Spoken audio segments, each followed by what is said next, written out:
Hi guys, my name is Ben Newhouse. I'm the co-founder of a company called Bubbly, which is yet to be launched. It used to be called Aira Glassworks.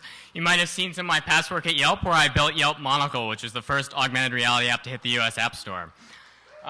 So today I'm going to be talking about if we could build the Matrix, should we? And I have no slides, so my apologies. I have some props.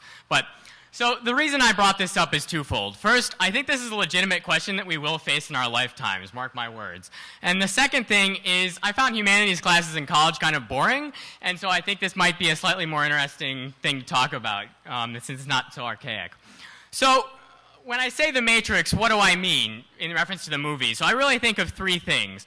So the first thing is a clean energy source, namely humans, all hooked up in tubes to provide heat. Artificial, a sentient AI that wants to kill and eat your babies, and a convergence of the digital and the real. So the digital and the real are, you can't tell one from another. So I don't think the first two are particularly great ideas. I'll say briefly why. We don't really need to use humans for energy. If you put everybody in a box, you can fit them all in about the size of Delaware, and you can use the rest of the Earth for solar panels, mini golf courses, and inflatable bubble bouncy castles, etc.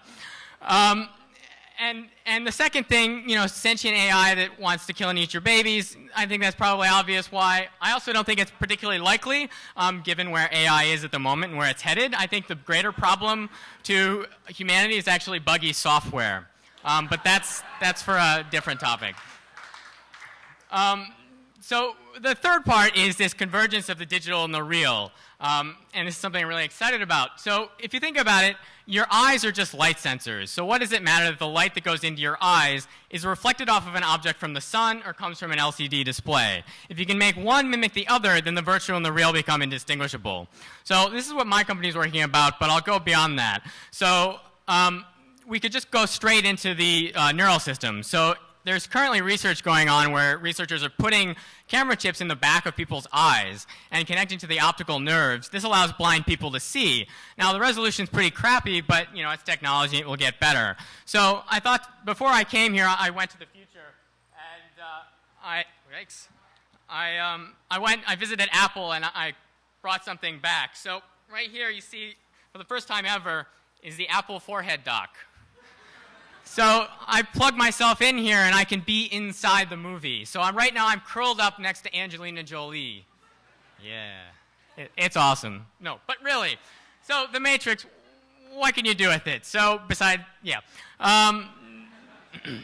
so you could do silly things like ride all the rides at Disneyland without waiting in line. You would never have to commute to work, and we would never have any car accidents. And you could replay any memory in your past over and over again. The Matrix would make time travel obsolete.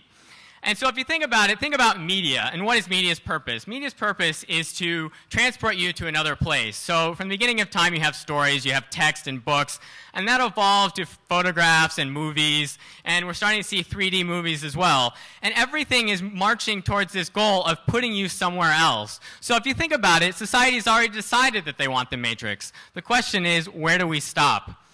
And I could talk about this for hours, but I'll just give you kind of three things to think about. First, God. What do we do about who the creator inside this Matrix? Do we make ourselves aware of that? If you may or may not believe in God, think about what he did. Didn't say anything. The second thing is security. Our brains are very plastic, and that's one of the great things that allows us to adapt, but it could be a security vulnerability later on.